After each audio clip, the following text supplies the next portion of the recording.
Time to talk about some health headlines. And are you getting enough calcium in your diet? As we told you last week, it's National Osteoporosis Month. So let's talk about how to build those better bones with calcium. Dr. Beth Kitchen, diet nutrition expert, joins us this week to talk about it. Good to see you this morning.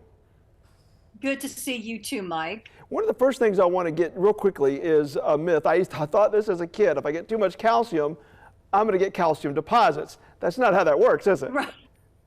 Right. You still don't want to overdo the calcium, especially from supplements.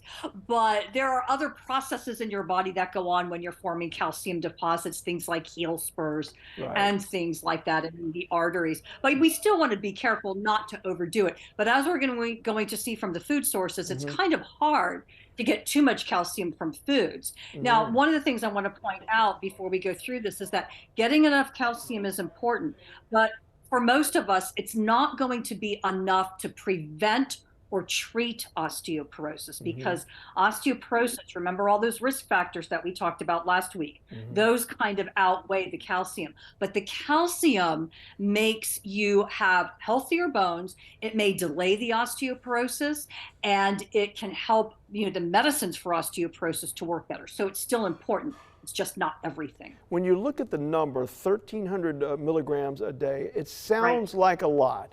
So are we getting enough, most of us? Yeah, calcium is the mineral that we have in the highest amount in our bodies. And the average person, the daily value, is 1,300 milligrams per day. So how are you going to get that? A lot of people don't get it from their foods. Let's take a look at the list of foods that are highest in calcium. And it's kind of what you would think.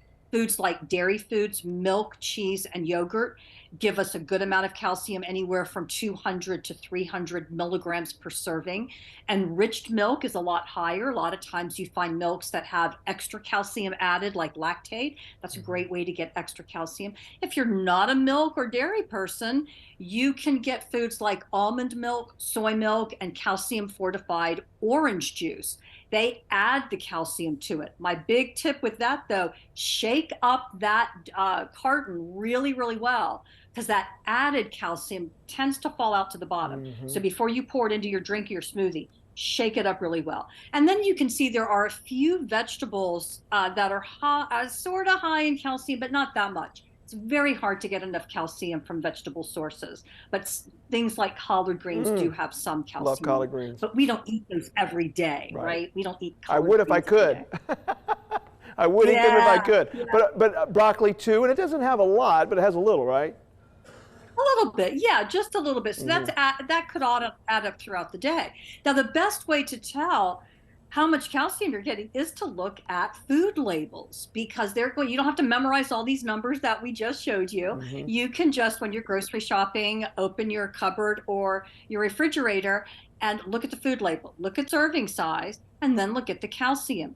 It will tell you milligrams, but the number that's the most helpful is that percentage there. On this label that you see here, it's 260 milligrams per serving. You have to adjust that if you eat more or less.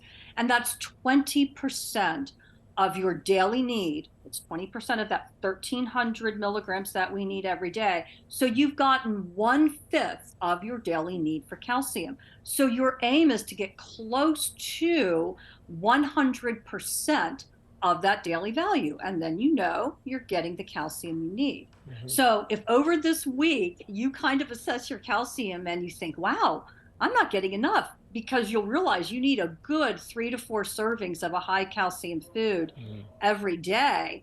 Then next week, we're going to talk about how you can get calcium through supplements. If food is not your thing for calcium, supplements can do the trick. All right. Well, some good information this morning, though. Dr. Beth Kitchen, we do appreciate it. Thank you. Thank you, Mike.